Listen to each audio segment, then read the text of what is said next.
Hey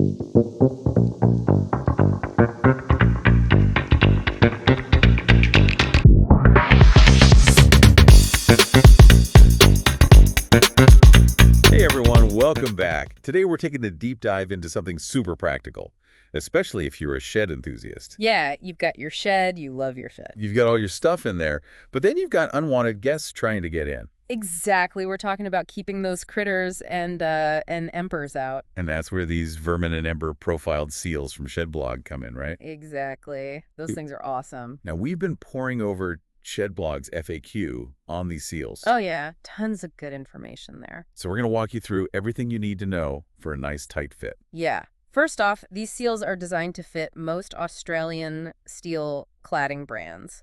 They use a blue scope steel coil, which is like super common. Okay, so that sounds pretty standard. Yeah, it is. But there are always some variations out there. Right. So even with a standard design, there's still a chance things might not line up perfectly every time. Exactly. And the FAQ even says, you might need to make some adjustments. Sometimes there are inconsistencies, whether it's in the manufacturing or the installation process. Okay, so it sounds like having to tweak things a bit, maybe cut the seals or reposition them. That's totally normal. Oh, yeah. Don't worry if you have to do that. It's all part of the process, and they really emphasize that in the FAQ. Yeah, makes me feel better already. Now, one thing that always stresses me out is those tiny gaps that sometimes appear even after you've installed the seals. Yeah. Like, how much of a gap is too much? When do I really need to pull out the silicone sealant? Right. You don't want to invite a whole ant colony to your shed warming party. No. So what's the rule of thumb here? So for bigger pests, small gaps aren't usually a deal breaker. But a bead of silicone really does give you that extra peace of mind. And let's be honest, who doesn't want that? Oh, yeah, especially when you're dealing with things like, I don't know, spiders. Definitely. And those teeny tiny insects that can squeeze through the tiniest cracks. Think about those ants again. Ugh, ants are the worst. So silicone, it's a must-have.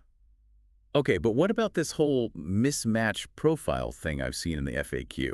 Can you break that down for folks who maybe aren't as familiar with shed construction jargon? Sure. It's basically when the cladding overlaps don't quite line up perfectly, Yeah. Maybe the sheeting varied a bit or something shifted during installation. It's not uncommon. Ah, so it's not just about the seals themselves, it's about how the shed itself was put together.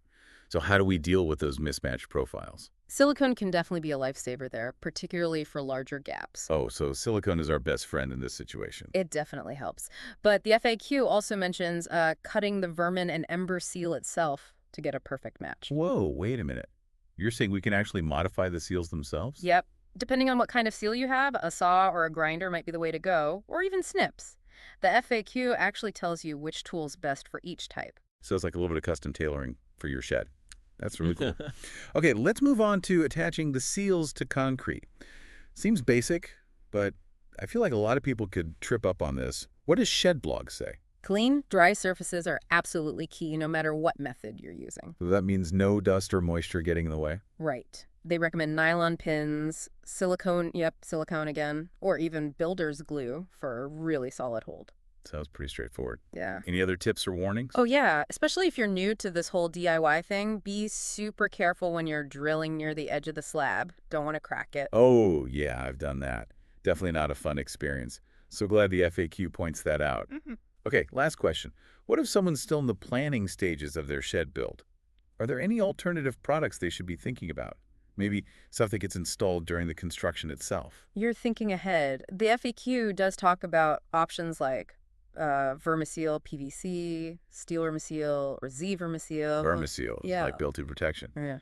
Yeah, that's a good way to put it. Those are installed while they're putting up the sheeting. So a little bit of foresight can save you some hassle later. For anyone who's more of a visual learner, ShedBlog has a whole webpage on how to install shed products. Yeah, they do. Really great diagrams and step-by-step instructions. Perfect. So big takeaway here is these Vermin and Ember seals, they're fantastic for keeping your shed secure. Oh, yeah, from those tiny bugs to, stray embers. It's a must-have for peace of mind. And don't be afraid to get a little creative with the installation.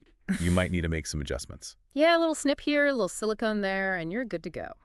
And if you're building from scratch, definitely consider those Vermiseal products. Exactly. Here's a final thought for everyone. We've been talking about protecting your shed from pests and fire hazards. Right. But what else might you want to keep out? Oh, that's a good one. Think about moisture, dust, maybe even sound. These same principles can help you create the perfect shed sanctuary. Your own little oasis. Exactly.